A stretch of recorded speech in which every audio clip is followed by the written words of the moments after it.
Good evening. Welcome to the evening forecast discussion for October 11th, 2011. And it's 9:24 p.m. and we're starting to see showers starting to develop over portions of the southern mid-Atlantic and building into the northern mid-Atlantic, which would be the New York City and Philadelphia metropolitan area. Now, a lot of this blue and green that we're seeing on the radar, that's the low-level moisture throughout the atmosphere, not the rainfall. But you can see like this shower here and this one over here and these showers over here, they are starting to expand and build to the north and will become established throughout the northern mid-Atlantic by tomorrow morning. Now, the infrared satellite picture clearly shows lifting is starting to increase throughout the mid-Atlantic from North Carolina all the way up through Connecticut. You can see that with the various blues and yellows starting to develop over the entire mid-Atlantic. And that is a sign, of course, of lifting. What's causing the lifting? Well, this disturbance right here, this surface low right here, and of course we have another disturbance over the plains that will keep all of this over the northern mid-Atlantic tomorrow, Thursday, and Friday.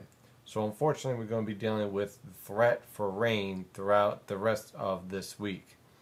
Just want to show real quick the mesoscale features. I showed this for premium members, but thought this was pretty cool to see.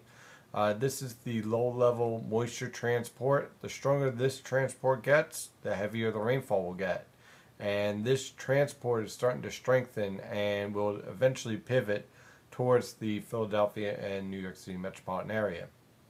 As far as the forecast is concerned, again, we're going to look at not a complete washout from tomorrow all the way on through Friday, but instead scattered showers on and off or areas or waves of moderate to heavy rain, but there will be some lengthy breaks between these showers. So again, it won't be a complete washout for the rest of this week, but there will be a constant threat for showers throughout the northern mid-Atlantic as we move forward. Now, the good news is that eventually this low pressure system will lift north and drier conditions will return by this weekend. Unfortunately, with the drier conditions will also come the threat for some rather strong winds Friday night into Saturday morning, ranging anywhere from 15 to 30 miles per hour with higher gusts. And the reason why, as you can see on the forecast map here, the isobars are tightening up, and when that happens, that means we have a pressure gradient, and pressure gradients create strong wind gusts.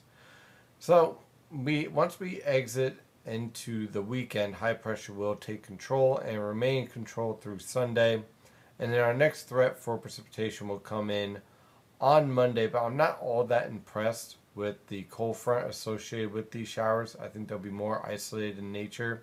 And for the forecast, I really just have cloud cover for right now because the moisture transport ahead of this cold front is really not all that impressive at all. But there could be an isolated shower or two on Monday morning, followed by cool conditions for next week. So say goodbye to the 80s. They are gone, but the return of temperatures a little bit more normal to what we expect for October to slightly below normal. We're talking about 50s and 60s for highs, so say goodbye to the 70s and 80s. By the end of this coming week, by the end of next week, should I say, we're going to have to keep an eye on this low pressure system right here. All the models are starting to pick up the idea of this low pressure system and this strong disturbance possibly creating some problems for the northern mid-Atlantic by next weekend. As far as rainfall totals through the next 5 days, again, looking for anywhere from 1 to 3 inches of rain throughout the northern mid-Atlantic. Your better chance of seeing only around an inch of rain looks to be focused around southern New Jersey, whereas the Hudson River Valley, northeastern Pennsylvania, northern New Jersey, and northwestern Connecticut will have the potential to reach up to 3 inches of rain. There will be a threat for localized flash flooding, so use some caution over the next 3 days. That is your evening forecast discussion for October 11th, 2011. I'm your meteorologist, Stephen DiMartino. Have a great evening.